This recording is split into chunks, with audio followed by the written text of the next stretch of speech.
বক্তব্য রাখছেন জনাব মোহাম্মদ ইমরান ইমন ভাই।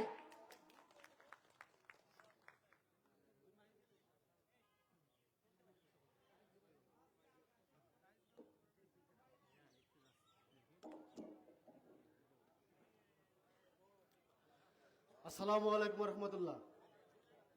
আমাদের বদলগাছিবাসী এখানে উপস্থিত হয়েছেন, এটা আমাদের জন্য অনেক খুশির যে জুলাই গণ অভ্যুত্থানের 2 বছর পরে এই অভ্যুত্থানের বর্ষপূর্তি উপলক্ষে আমরা একটা যে পদযাত্রা শুরু করেছি, এটা দেশব্যাপী চলছে। তারই ধারাবাহিকতায় আজকে আমরা বদলগাছি এসেছি।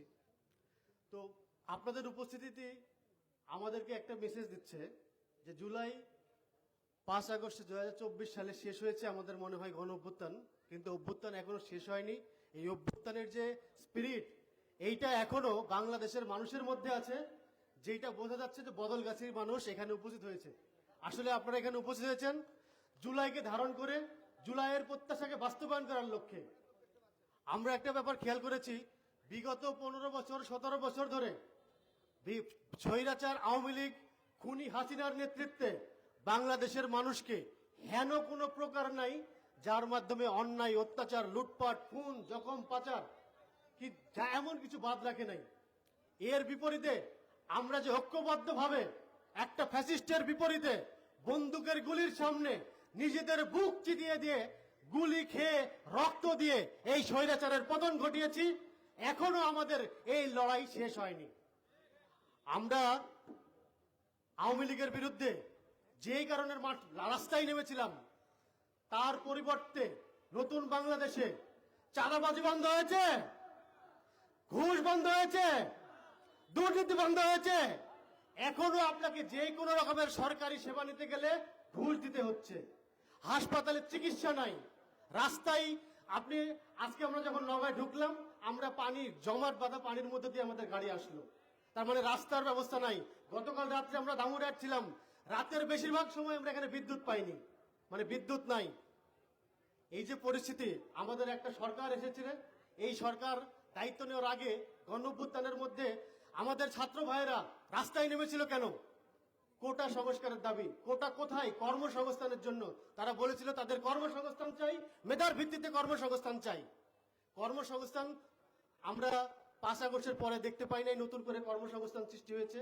নতুন রাজনৈতিক দল নতুন করে সরকার গঠন করেছে বিপুল কর্মসংস্থানের আশ্বাস দিয়ে। আমরা এই সরকারের 5 মাস চলে গেছে, এখনো পর্যন্ত এমন কোন উদ্যোগ চোখে পড়ে নাই যেখানে যার মাধ্যমে নতুন কর্মসংস্থান তৈরি হবে। উল্টা তারা নতুন করে বেকার, অকর্মণ্য মানুষ তৈরি করার উদ্যোগ নিয়েছে নানা রকমের কাঠ বিলির মাধ্যমে।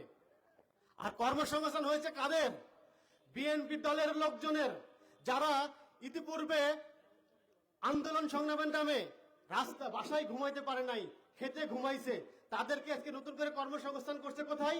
ওই যে বিগত আওয়ামী লীগ, তারা চাঁদাবাজি করেছে বাস স্ট্যান্ডে, টেম্পু স্ট্যান্ডে, বালুঘাটে, নৌঘাটে। নতুন করে বিএনপির লোকজনের কর্মসংস্থান হয়েছে এই সকল চাঁদাবাজির জায়গা পুনর্দখল করার মাধ্যমে। আমরা কি এই বাংলাদেশ চেয়েছিলাম? আমরা চাই বাংলাদেশের মানুষের, শিক্ষিত কর্মঠ মানুষের কর্মসংস্থান হোক। এটা চাঁদাবাজির কর্মসংস্থান না, ঘুষ দুর্নীতি দালালি করার কর্মসংস্থান নয়। আমরা সত্যিকারের মেহনত করে 2 পয়সা রোজগার করে আমার পরিবারের দেখভাল করতে চাই, ভরণ পোষণ করতে চাই। আমরা সেই বাংলাদেশ গঠন করতে চাই।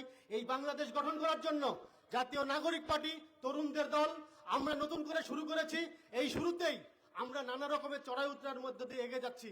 আমরা চাই বাংলাদেশের মানুষ, আপনারা বদলগাছির মানুষ আমাদের সহযোগিতা করেন, সাহায্য করেন, পরামর্শ দেন, একসাথে আসেন। আমরা বাংলাদেশ গড়ি। সেই বাংলাদেশ হবে ইনসাফের বাংলাদেশ, সেই বাংলাদেশ হবে মজলুমের বাংলাদেশ। কোন জালেম সেখানে শাসন করতে পারবে না।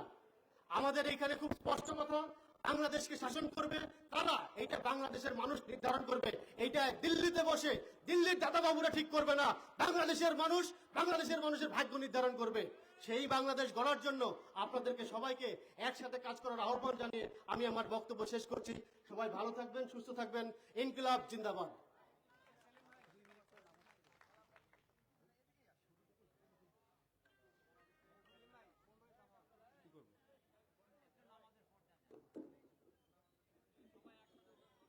ভাই একবারে দিয়ে দেন, হবে না, থাকবে না। আপনার কি ইয়ে না মাথায় খোলা যায়? আচ্ছা ভাইয়া, এটা ভেঙে ওখান থেকে ইয়ে আসবে না, তুলে এই পাশ থেকে হাতে। আচ্ছা আমার সাউন্ড লাগবে। ইয়া করে দেন, আটকে দেন এটা। এতগুলো দেওয়া যাবে না, এই পাশ থেকে এপাশে ধরতে হবে। আচ্ছা, এটার ভিতরে কি আছে?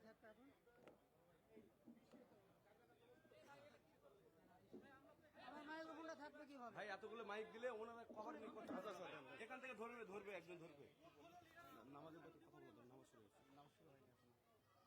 কথা বলবেন। প্রিয় উপস্থিতি, আপনাদের জ্ঞাতার্থে একটা বিষয় জানিয়ে দিচ্ছি। আমাদের যেহেতু সামনেই মসজিদ, আমাদের নামাজ শুরু হয়েছে।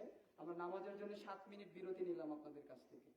নামাজের পরে আমরা আবার শুরু করবো ইনশাআল্লাহ। কেউ এলোমেলো হবে না।